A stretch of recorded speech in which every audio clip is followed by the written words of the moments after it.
Craig, I believe you're with us. Craig and Mark, I believe you're with us.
morning. Welcome, everyone. My name is Jessica Ansudis, and I'm the news director for the Carlsbad Current Argus. We're part of the USA Today network, which is hosting this conversation about a proposal to transition New Mexico State University Carlsbad to an independent community college. This panel was put together with voices which can best help us understand the impact of such a transition, from breaking down legislation now being debated in the halls of New Mexico's Roundhouse to Carlsbad's vision of a community college which drives local economies and industries. So we have put together a panel for you today, some of our community leaders. So I'd like to introduce you to them as we get started. We have joining us today Dr. Mark Buckles, the Associate Vice President for Academic Affairs at NMSU Carlsbad. Welcome, Mark. Welcome. Thank you. We also have Craig Stevens, who is a member of the Higher Education Task Force in Carlsbad, who helped initiate this discussion. Craig, welcome. Thank you for joining us. Good morning. Thank you for having us. Of course. And we also have Representative Catherine Brown. She represents our district in Carlsbad in New Mexico. So Catherine, I see that we are hearing you, but we're not seeing you. So stick with us as we fix some technical difficulties. As we get started today, I wanted to note for those listening that we'll be moving through a lot of information. So you are welcome to comment, to share your questions, and please just let us know following this conversation what you think. Some background for those who are not familiar with the topic. In September 2020, Carlsbad Mayor Dale Janway, he assembled an ad hoc Carlsbad Higher Education Task Force and asked its members to explore options for the future of New Mexico State University Carlsbad. So that task force ultimate recommendation was a separation from the NMSU system and the creation of the Southeast New Mexico College as an independent college. To that end, two bills are now making their way through the New Mexico legislature: House Bill 212, which is sponsored by Catherine and Representative Jim Townsend, and Senate Bill 236, which was sponsored by Senator Gay Kernan. So supporters of the proposition say that an independent college would benefit students all around, staff, and the community, allowing us greater autonomy to make decisions as to who to hire and how to expand programs and curriculum offered to students. Given all that, I want to start this conversation at the very beginning, of course. So in 1950, as my understanding, Mark, that Carlsbad was the first community to have a community college in the state of New Mexico. And 10 years later, we partnered with NMSU. I want to start this conversation talking about those years in between, what was achieved as we were a member of NMSU. The first thing that comes to my mind is the creation of the nursing program. In your opinion, what are some of the greater achievements of the college as part of the NMSU system? Well, I think as part of the NMSU system, one of the things that we got consistently over the years was sort of name brand recognition. And I think that gave us a kind of credibility. And I think that in many, many ways, NMSU did support us for a time. I think in addition to the nursing program and all of that, one of the things that has always been really interesting about this college is that although for most of the time we were the second smallest, we were larger than Grants, but we were asked to really kind of cover all the 100 and 200 level classes that were potentially taught on main campus. So what happens was we sort of covered the waterfront. Mm-hmm. That when you were hired here as a faculty member, you had a lot of different hats early on, and you taught in a lot of different areas, and that was really exciting. And I think the fact that we were able to sort of establish ourselves in Carlsbad, and we were connected to Las Cruces, and we were a satellite campus, a branch campus, and all of that. I think for probably a generation, the community really benefited from that. I think we're in another place now. Obviously, the town has changed, the population has changed, the finances of the community has changed, and we are definitely in another place. But for so long, we gathered identity and structure and organization from NMSU, and that was important. And I think in going forward, certainly that is going to be in our DNA for a while. That's going to be something that we can build on, something that's part of our tradition. something that's kind of an organizational inflection and inspiration for the future here. Perfect. So, yeah. I would say that only recently has that relationship begun to turn. And so we can point back to a decision by NMSU's main branch to eliminate the position of branch president, that sort of being the catalyst for this search for independence. Craig, I was wondering if you could tell me, what is it about that decision that so concerned the Carlsbad community and its leadership? Probably, Jessica, the biggest thing about that decision is we read about it in your newspaper. Nobody in the city of Carlsbad knew that they were going to eliminate the president's position when Dr. Grattan retired. So Ken Van Winkle, who's the former president of the Alamogordo branch and has been placed into this branch executive director, which is a culmination of all of the branch presidents at NMSU Maine. He has said that, you know, he's had conversations with leadership here, and one of the olive branches they offered was to fill a position in Carlsbad, which would act as a sort of director or de facto president. Why did Carlsbad pass on that offer, and why wasn't that enough to kind of smooth out waters? Well, we passed on it because we are on the path to become independent. And I think that was an olive branch thrown out. And also that person was going to be a director and not have the title of president, which we think carries a lot of clout in our community and the surrounding area. Also, Dr. Van Winkle reports we report to Dr. Van Winkle, he reports to the chancellor. Before, when we had a president on staff, he reported directly to the chancellor. So all of the task force discussions has culminated in a series of things. And among them at the very beginning was a poll of NMSU's Carlsbad staff.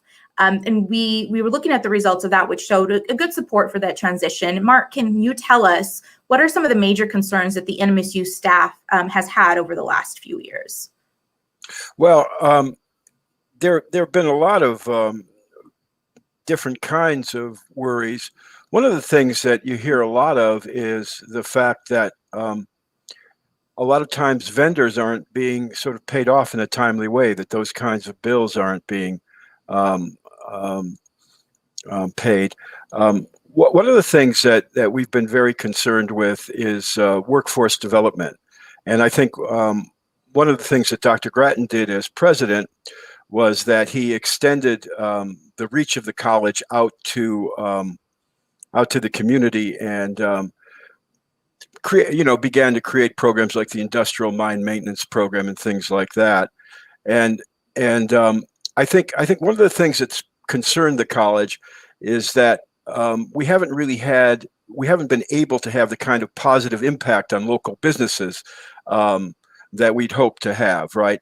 And that, in fact, I think the feeling around here is that if we do go independent, that the business activities in Eddy County are going to benefit from it, that local businesses will have more opportunity to bid for college projects and for construction. One of the things is that over the years, right, when there's building or services, that sort of thing, what's being provided is being provided from outside the area, right? Oftentimes the firms are Las Cruces or Albuquerque firms, right?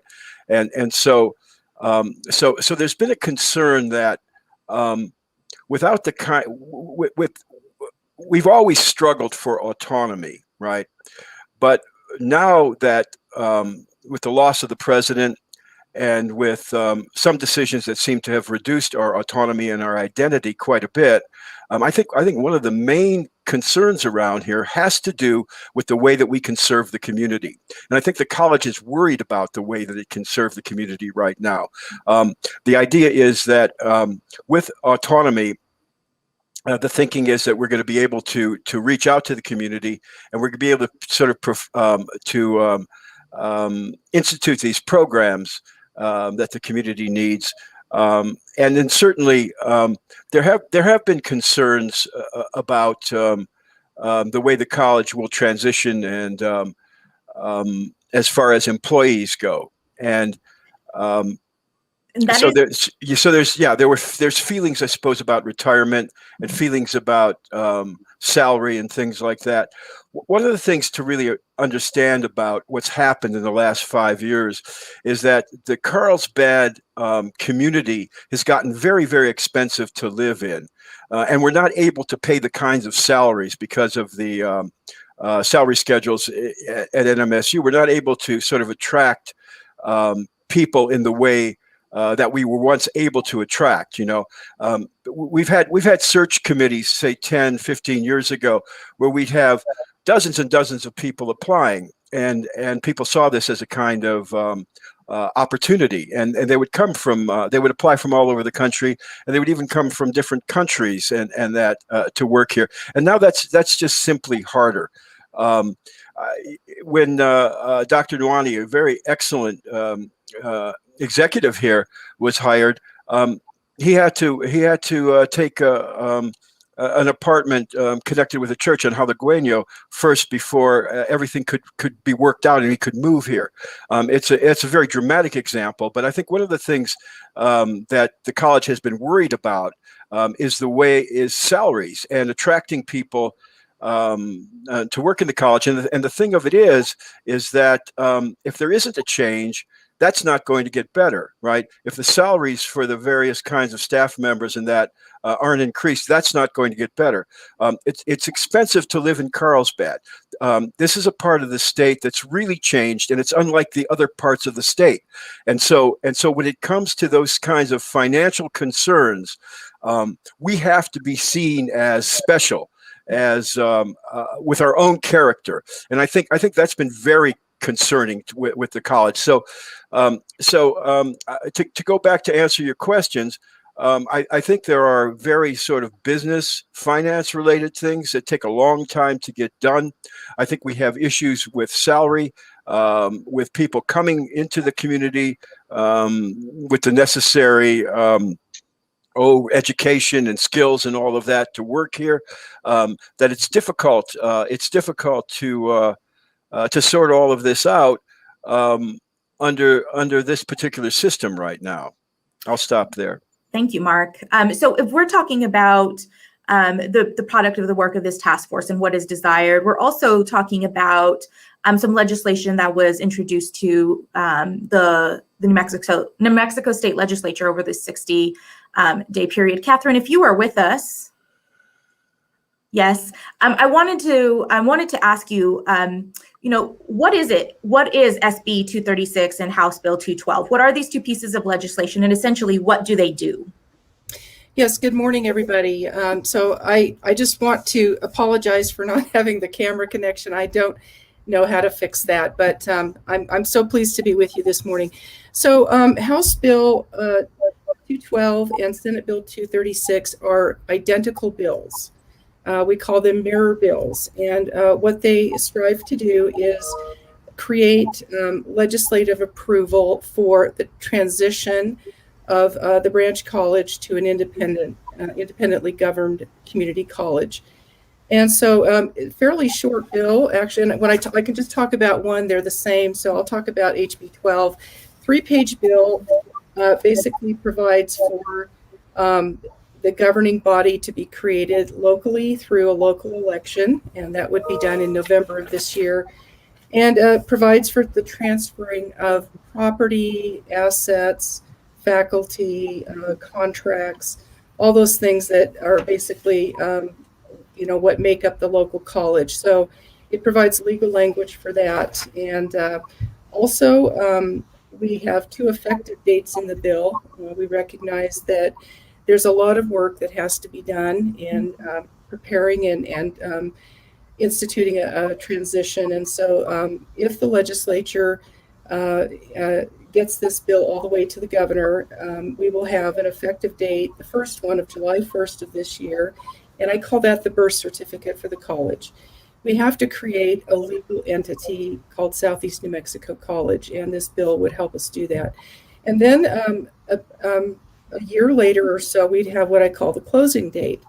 And that would occur in April of 2022. And that's when all the transfers, kind of like a real estate closing, I think, and all the things that need to be done would have to be done by then. And then, there's still work to do. And classes would start at Southeastern New Mexico College in the fall of 2022. So it's a fairly long process, and we set up the timeline to make sure we could do everything that needs to be done. So for those of us who have been watching the progress of both of these bills, we've noted some pretty intense debate on committees and the House and Senate floor. Senator Jeff Steinborn, he represents Doña Ana County, where NMSU's main branch is, has voiced some opposition. I was wondering if you could share with us what some of your other colleagues are saying about the proposal and what are their concerns when it comes to the transition. I've been actually very pleased with the response that we've received in both the House and the Senate. We had very strong votes on House Bill 12, and on the floor vote, we passed 62-7. And in the Senate, with Senator Kernan's mirror bill, the vote was 39-2. So not a lot of opposition, but what has been vocalized, it's a little bit of a mixed bag, and I think there's some local allegiance coming into play here. Some of the legislators who didn't like the bill are from the Las Cruces area, and they're very fond of NMSU. And I think, though, when we took the time to explain why we'd like to do this, we had a lot of buy-in from our colleagues in the legislature, and I think they understand what we're going through. And we have a few who have had similar problems at their branch campuses, and so they understand what the playing field has been like, and that sometimes the main campus administration is not as responsive and receptive and accountable as we think it should be. And so the testimony from these particular legislators was, I thought, very, very formative. So as these bills move forward, we'll keep an eye on them, but I do want to turn to that transition year that you mentioned that was noted. I think it's important for our community to understand, or people who are listening today to kind of understand what that transition year will encompass. So Catherine, can you tell us what needs to be, I know you laid it out briefly, but what needs to be accomplished within that time frame, that 1 year time frame? I think one of the first things is the checklist of all the steps that have to be followed to prepare for the transition, and then get the paperwork in order to do all of that. And so the Carlsbad Higher Education Task Force has actually spent a lot of time, done a lot of research to understand what's involved. Main campus has commissioned a study. They want to have, I think, basically the same checklist and understand the implications for them. So I think we're in pretty good shape on that, and we're going to, of course, as we walk through this, find maybe some other things that we have to think about. But the college is independently accredited, and we're not going to have that change. But there are some accreditations, like notifying the accreditor of this legal change that we're hoping will happen, and then seeing what we need to do to satisfy them on that. And we've got student financial aid to think about. How do we do a seamless transition there so that our students do not lose opportunities for scholarships? Those things are all have been talked about locally. I think we have a pretty good handle on all that. So it's just a matter of identifying things and then making sure we do them in a timely fashion. And I will say that a great deal of effort has already gone into finding, disclosing these things. We also have some examples to look to. San Juan College up in Farmington used to be a branch of NMSU. We have transition documents there, the plan that was followed. We have other examples from Clovis Community College and a few other places where we've got the roadmap, essentially. And each college is a little different, and things can change over time, but we think, a very good framework to go by. I do want to talk about accreditation, but before we get there, Craig, I want to turn to you and ask if you could lay out for us what a local leadership structure would look like. I know that the bills call for an election of a board, which would help govern this community college. Yes, there would be an election in November, and there would be 5 board members elected from the 5 school districts. Then you would have a president of the college who would be a in fact, a president of the college. And then you would have vice presidents, vice president of academic affairs, vice president of business and finance, and vice president of student services. So that's what the elected body would look like for an independent college. Yes, ma'am. Awesome. Mark, turning to the topic of accreditation, can you tell us what accreditations NMSU Carlsbad now holds, if there are truly no concerns about retaining those, and the effort that goes into making sure that those are all on track? Well, we're accredited independently. We're HLC, and we've got the kind of work that will maintain that accreditation ahead of us, but we are independently accredited, and there are absolutely no issues with it. As a matter of fact, when Dr. Grattan became president here in 2012, we were at that time we were under the Academic Quality Improvement Program, AQIP, and one of the first things he did was assemble a writing team to put together the documents necessary to maintain that accreditation, and that's kind of what we're doing right now. AQIP is a continuous quality improvement program that's kind of gone by the way these things sometimes do, but we're in open pathways now, and we're very strongly accredited. We're in the good books of our accrediting agencies. We haven't had criticism. We haven't had suggestions for improvement, really.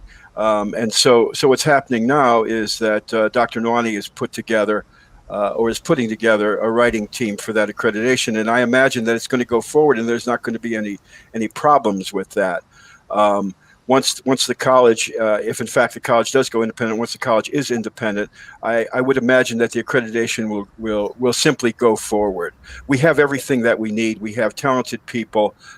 We have a good work ethic here. We've done this before for over a decade. We've been in the good books of our accreditation agencies, and so I really think that isn't a worry of all the various kinds of things that can become problematic. I don't think accreditation is going to be a worry for us. So in that same vein of conversation, those who are listening with us are likely students. What can you tell us about how that works in a transition year? How do you ensure that these students remain on the right track?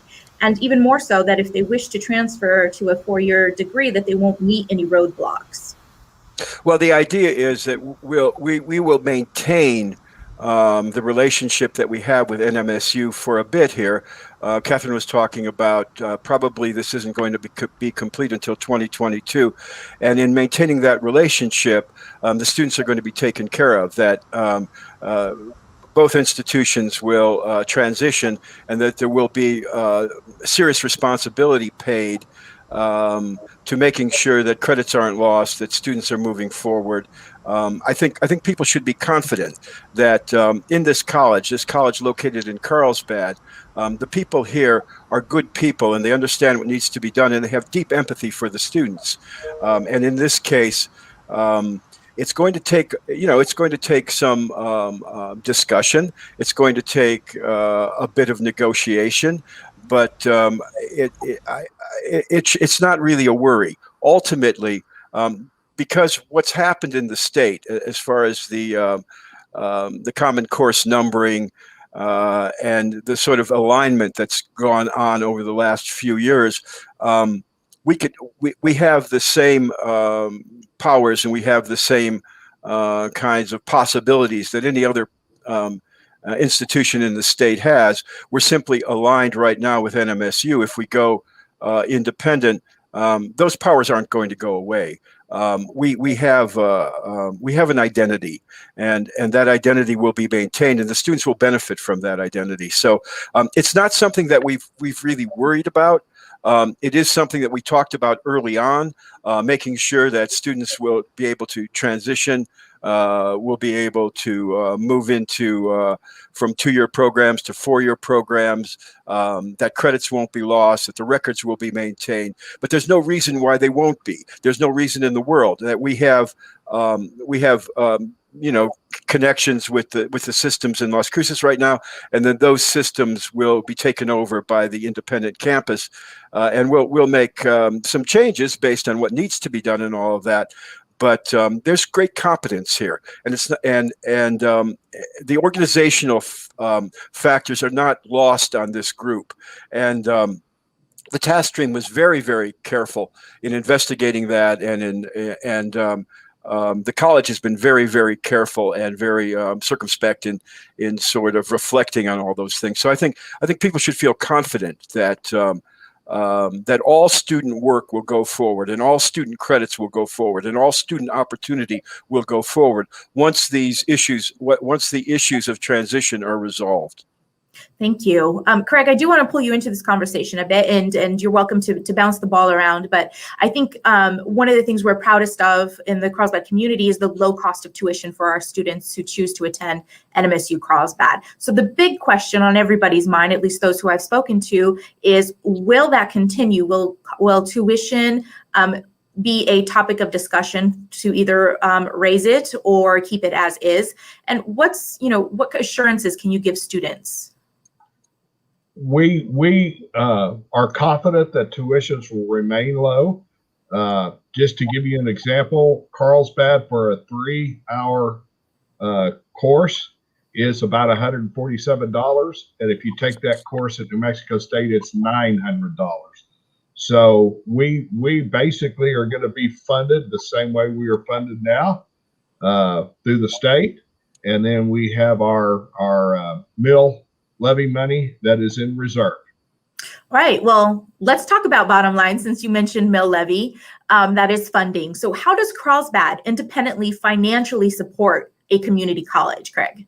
Oh, Carlsbad has always supported our community college from 1950 on. And I'm so proud to be a member of Carlsbad and the support we give for our higher education. And I know that they will, in fact, I'll be honest with you, I think that the level of support will increase when we become an independent college, because we can react and we can mold our courses to what's needed in Carlsbad, and what's needed in Las Cruces is much different than what's needed in Carlsbad.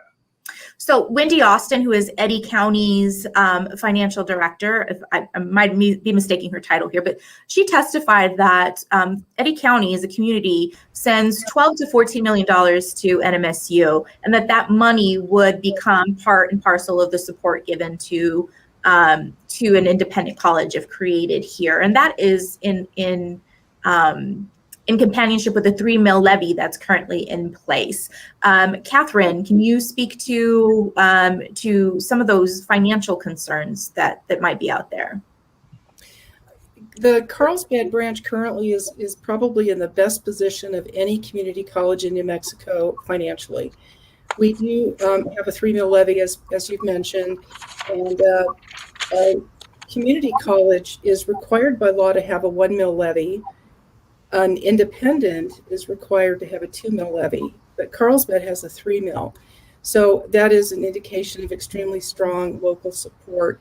So, we're in an enviable position that way. We do receive state funding as any other community college does in the state.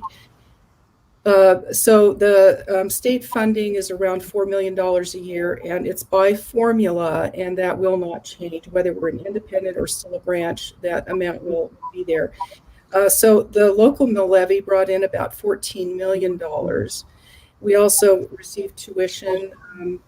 So there are a couple of pots of money that we look to operate the college. We have been able to put money in reserve. I'd like to see that money being actively used for the benefit of the students at the local campus. It's good to have reserves for sure, but we have so much in reserves that it's just being parked there, and that's really not helping the students. Jessica, also, if I could, Go ahead. That money, our mill levy money, is being kept in Las Cruces. And as best we can tell, we're getting about 1/10 of the interest on the money. Now, the chancellor has promised that we will get all of the interest on the money, but as of now, we have not seen that. We would like that money to be in Carlsbad banks and earning interest in Carlsbad banks. So for those who are listening, much has been made of the 36 million, and that's Craig, I believe, is the amount that you're speaking of that's being held at NMSU's main campus, which belongs to the Carlsbad campus. So my question is, what does getting access to those funds mean for us if we become an independent college? What can be accomplished with them? I think we could accomplish anything the president and the board want to accomplish, from building housing to increasing staff positions to increasing salaries. I think that money could be used for a variety of things. I do know that in the past, I've been covering NMSU Carlsbad for a few years now, and I've had many conversations with its leaders, including its former president, Dr. Grattan, and he always expressed to me an interest in expanding the tax base, which serves the Carlsbad campus, to include Loving and Artesia. Craig, was that at all a topic of discussion during the task force meetings? We have not had that discussion, but we know that this college does serve Artesia and Loving. So I think that certainly is something that the college may want to consider in the future.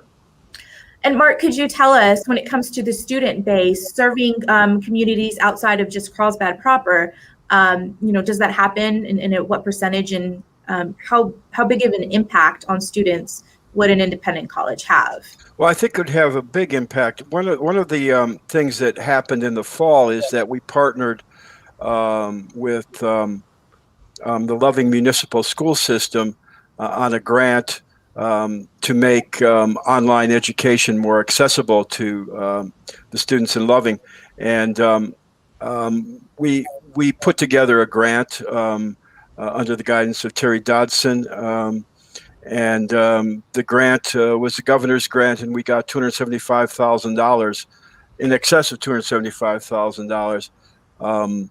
For a variety of trainings and equipment and that kind of thing. I know in Loving there's a great deal of interest in partnering with us. In Artesia, we've had a presence there for years and years and years. Certainly, Artesia has spoken in the past about increasing our presence there. I think that if we do, in fact, become an independent college, we're going to be very, very attractive to these outlying communities. One of the things to understand is that we are different than the rest of the state. We kind of point our eyes toward Texas. To a great extent, this is a college of the Permian Basin, that a good deal of our future probably is connected, at least in the near time, to the oil and gas industry.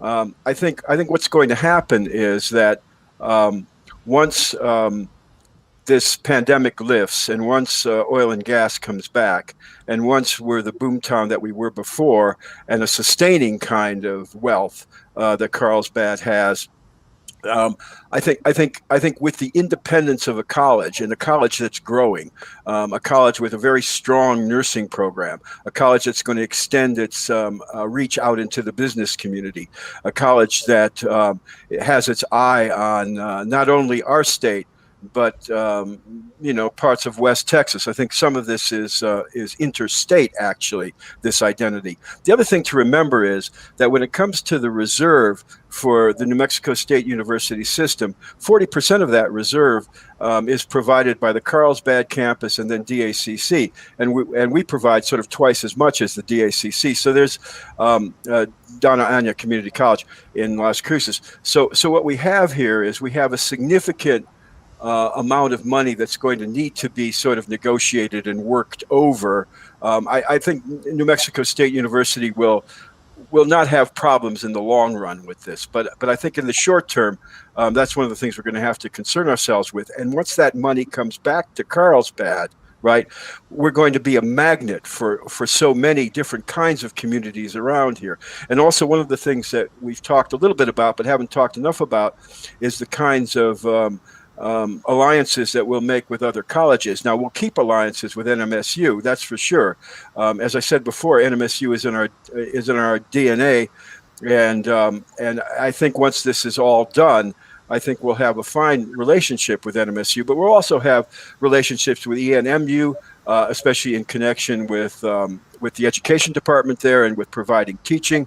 And then one of the things that really excited me early on, right, was the idea that we could reach out to, say, New Mexico Tech, and with our engineering program and with the faculty in math and science here, and we have really strong faculty in math and science. I can't reiterate that enough.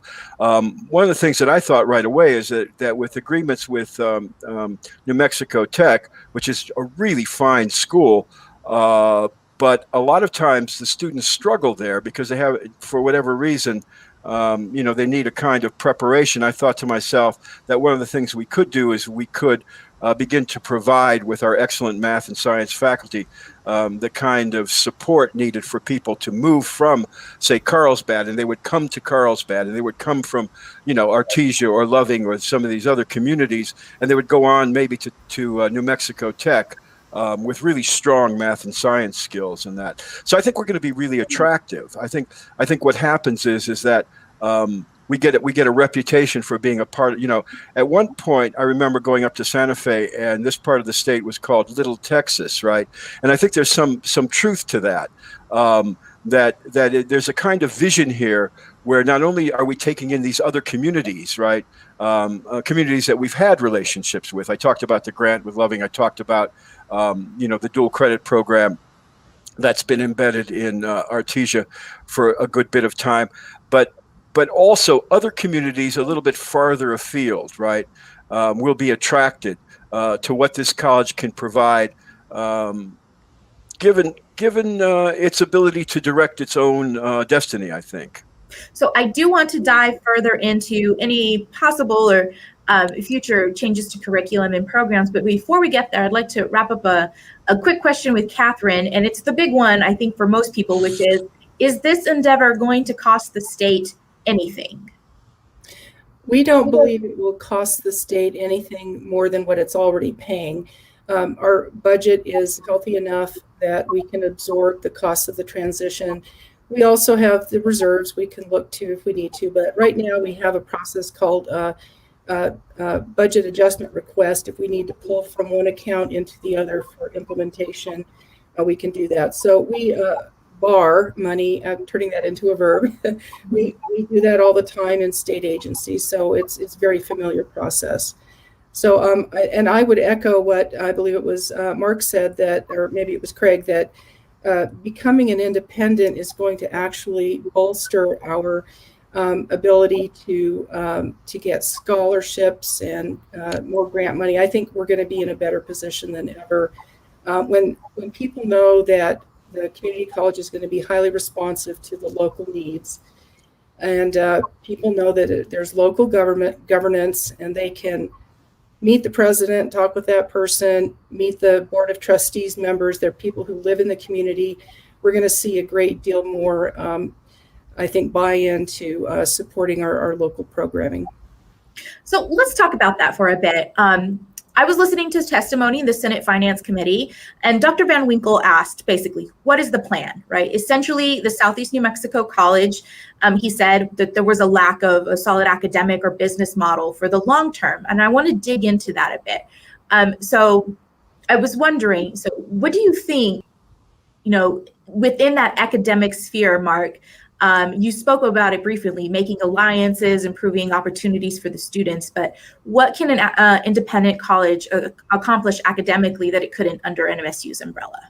Well, I think one of the things is that, as I said before, we have a strong base to stand on because of the years that we've spent with NMSU. So as far as curriculum goes, and as far as that kind of basic kind of general education and all of that, that's there. And that will maintain. It's a matter of watching over that and growing that and doing the due diligence and all of that to maintain that. But I think ultimately, or maybe pretty quickly, we're talking about new certificate programs, programs that I started this conversation that are connected with workforce development and finding out part of what the plan is right now.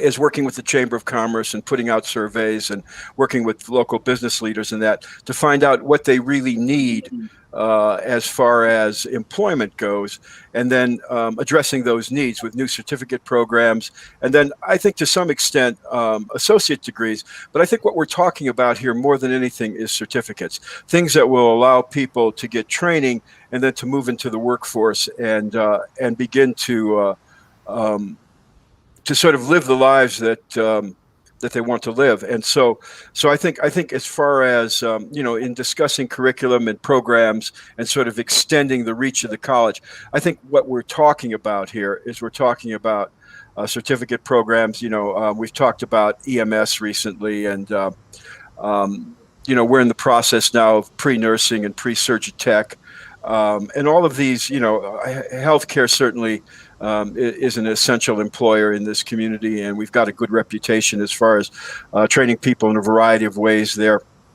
So, but I think the thing to look at least for me, based on the discussions that we've had and the vision for the campus, are these certificate programs that are addressing workforce development, and they're coming directly out of the Eddy County community.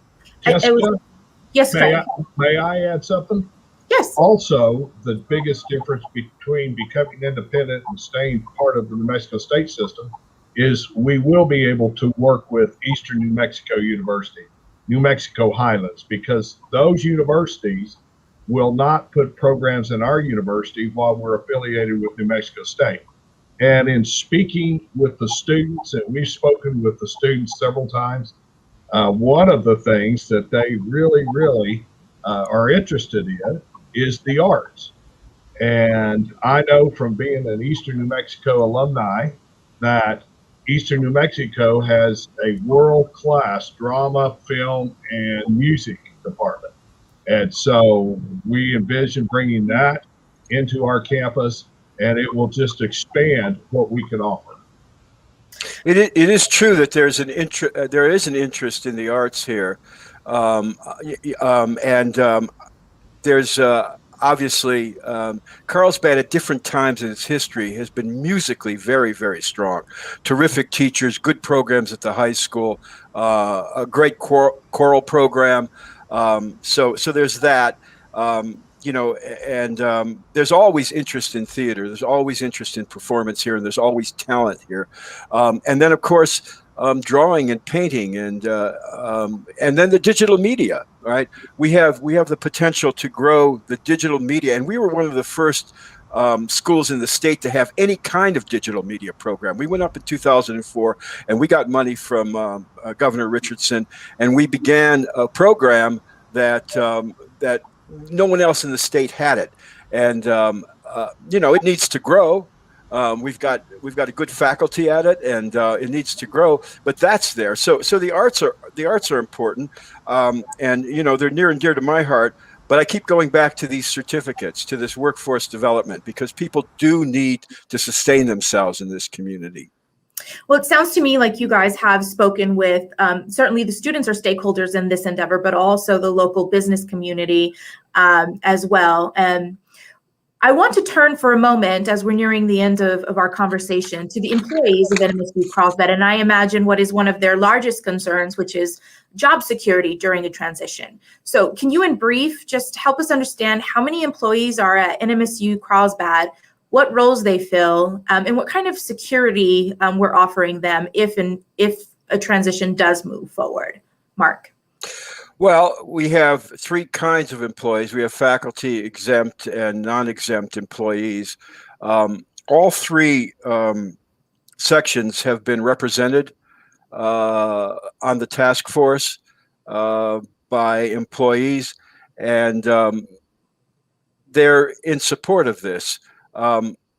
There's not a feeling on campus that people are going to lose their jobs or that their salaries are going to be impacted.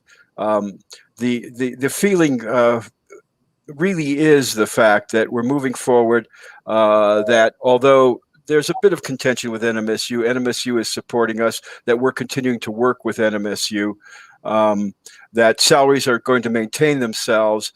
And then, with the work that Wendy Austin's done and the bills that Catherine Brown and Gay Kiernan have put forward, the finances are strong.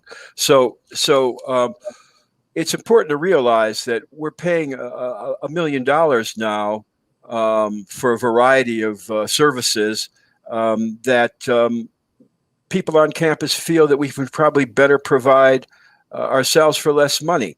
And so ultimately, some of the thinking is that going independent will save us about $400,000, right? And so ultimately, you know, the IRB with the way that Santa Fe handles retirement and all of that, that if the college is independent, the college is accredited, and the college has all of the wherewithal that it has now moving forward, and there's no reason why it won't have that, then retirement will remain consistent. The financial realities of the campus are strong. As Representative Brown was saying, we're probably the richest school in the state of New Mexico. I know it's mind-boggling, but I don't think anybody has the financial reserves that we have or the possibilities that we have. And certainly nobody's connected or has the potential of being connected with the oil and gas industry that we have.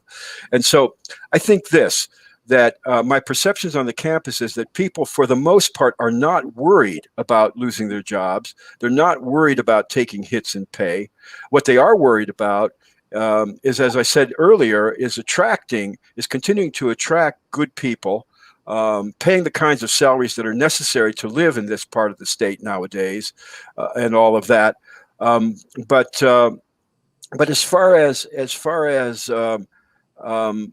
the employees of New Mexico State University, Carlsbad, I think there hasn't been the concern, and I think the task force, and I think the pro forma financial investigation that was done in that, all of that is very, very positive. And I think that NMSU is positive toward us. You know, they'd like to keep us at this point, but I think probably in the end they'll see that everybody's going to be better off if we become independent. But they're not undercutting us. They're not undercutting our salaries or anything like that. You know, we struggle with the bureaucracy. It's a very complicated bureaucracy. One of the things that I've talked about is that small is better, right? You can better serve students. You can better serve the stakeholders in the community. You can better serve the community if you're of a particular kind of size that allows you to act very quickly and all of that. And that size is going to help maintain the salaries and help maintain the employment security of the people here. Yeah. Thank you. Jessica, just to add one more thing. New Mexico State has pledged to the task force that there will not be any job reductions, any job cuts, that they don't intend to do that.